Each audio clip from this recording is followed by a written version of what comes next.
រត់ថ្ងៃព្រោះម៉ែអ្នកគាំទ្រកូនក្លិនម៉ែជេខឹងម៉ែវឹកវរកូនក្លិនម៉ែជេខឹងម៉ែវឹកវរចង់លេងរាប់រោជប់ស្ដីរកម្ដាយមិនគិនពីគុណ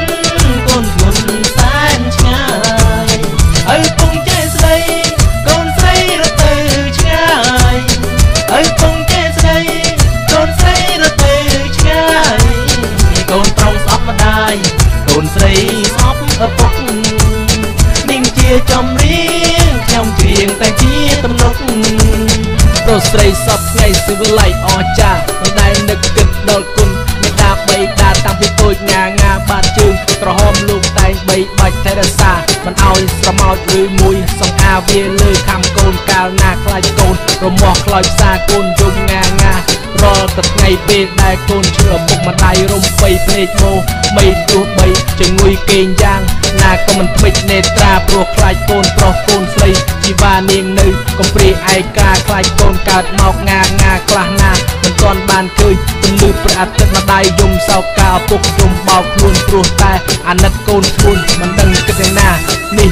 មកតែពីទឹកចិត្តស្រឡាញ់របស់មេដាបីដែលពេលកូនធំឡើងកាលណាភ្លេចគិតអំពីគុណនេះសែនធ្ងន់គុណអស្ចារ្យអ្នកខ្លះបែរទៅវ័យមេដាបីដែលស្អប់ឪពុកម្ដាយចេញបរាយជីដូនជីតាតើនេះជាកំហុសអ្នកណាមកពីខ្លួនយើងដែលមិនចេះគិតដល់ពីគុណរបស់លោកទាំងពីរអ្នកព្រោះតែយើងធ្លាក់ក្នុងអនុងស្នេហាអ្នកខ្លះកូនស្រី